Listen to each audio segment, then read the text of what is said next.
লইট্টা শুটকির ভর্তা এভাবে বানালে এর স্বাদ আর ঘ্রাণ দ্বিগুণ হয়ে যাবে। হ্যালো এভরিওয়ান, আসসালামু আলাইকুম। লইট্টা শুটকির এই ভর্তা দিয়ে ভাত খাওয়া শুরু করলে আপনার তো ভাত খাওয়া শেষই করতে ইচ্ছে করবে না।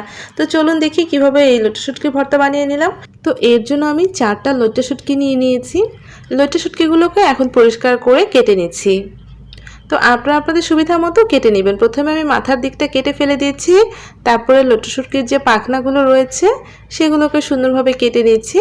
তো আপনারা কিন্তু আপনাদের সুবিধা মতো লইট্টা শুটকিগুলোকে কেটে নেবেন, খুব ভালো করে পরিষ্কার করে নেবেন। আমি হাত দিয়ে এভাবে পরিষ্কার করে নিচ্ছি।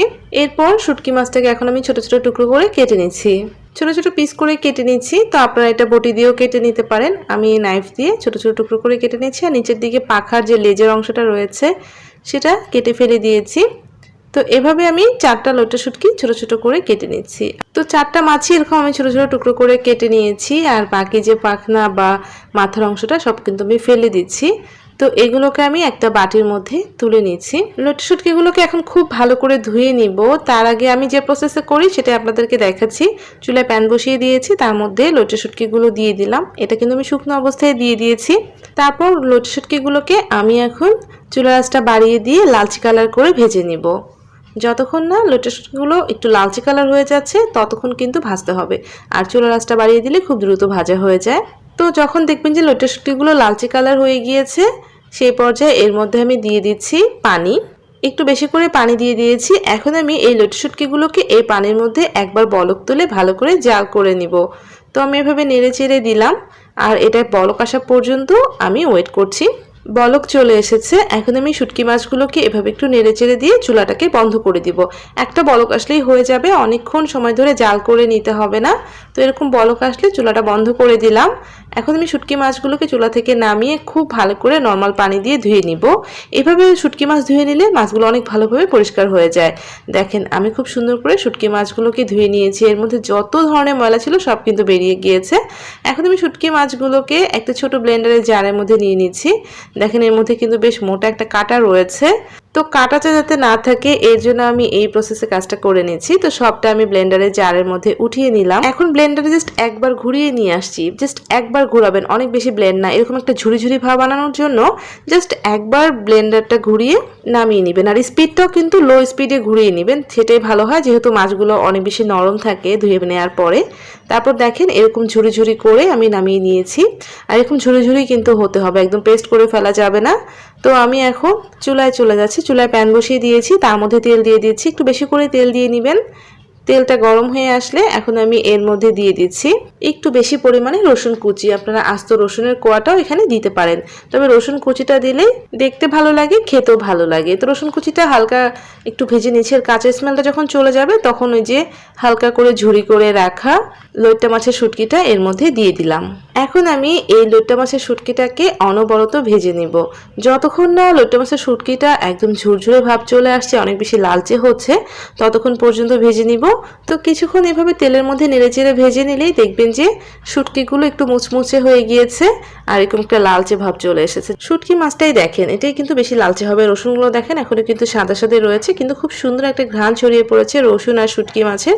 তো যখন দেখবেন যে রসুন আর শুটকি মাছটা খুব সুন্দরভাবে ভাজা হয়েছে, খুব সুন্দর একটা ঘ্রাণ ছড়িয়ে পড়েছে, আর শুটকি মাছগুলো অনেক বেশি ঝরঝরে মুচমুচে হয়ে গিয়েছে, তো এই পর্যায়ে আমি এখন অ্যাড করে দিচ্ছি পেঁয়াজ কুচি। আর পেঁয়াজ কুচিটা কিন্তু এই সময়টাতেই দিতে হবে, এর আগে দেওয়া যাবে না। তো বেশ কিছুটা পরিমাণে পেঁয়াজ কুচি দেওয়ার পরে এখন আমি আবারও ভেজে নিচ্ছি। আর পেঁয়াজ কুচিটা নরম না হওয়া পর্যন্ত ভেজে নিতে হবে। এর মাঝে আমি লবণ দিয়ে দিলাম। আপনারা অবশ্যই স্বাদ মতো লবণটা দিয়ে নেবেন, আবার আপনারা চাইলে পরেও লবণটা অ্যাড করে নিতে পারেন।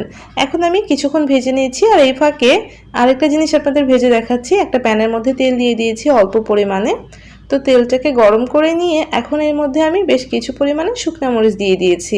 আর শুকনো মরিচগুলোকে আমি লালচে মুচমুচে করে ভেজে নিচ্ছি। শুকনো মরিচগুলো যখন এরকম লালচে আর মুচমুচে হয়ে যাবে তখন কিন্তু তেল থেকে নামিয়ে নিতে হবে। তো আমি প্যানটা সহই নামিয়ে নিচ্ছি, এতে করে মরিচগুলো অনেক বেশি মুচমুচে থাকবে। তো এদিকে দেখেন পেঁয়াজটাও কিন্তু নরম হয়ে গিয়েছে। আর পেঁয়াজটা যখন এরকম নরম হয়ে যাবে তখনই কিন্তু নামিয়ে নিতে হবে। পেঁয়াজটাকে ভেজে লালচে করে ফেলা যাবে না, পেঁয়াজগুলো যাতে নরম হয় সেই পর্যন্তই ভেজে নিতে হবে।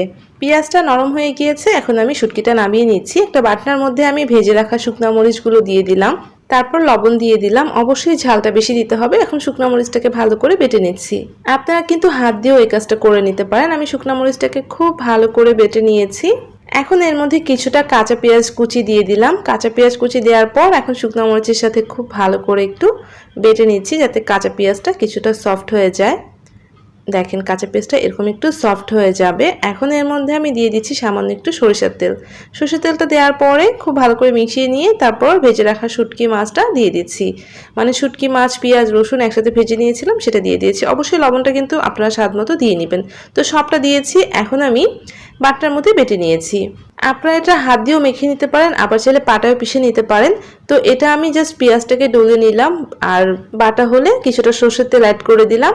শুটকি মাছটা কিন্তু মুচমুচিয়ে রয়েছে, জাস্ট পেঁয়াজটা নরম হয়েছে আর রসুনটাকে বেটে নিয়েছি, এতে করে ফ্লেভারটা অনেক বেশি ভালো হয়। তো সরিষার তেল দেওয়ার পরে আবার একটু মিক্সড করে নিলাম। আমার ভর্তা কিন্তু রেডি হয়ে গিয়েছে।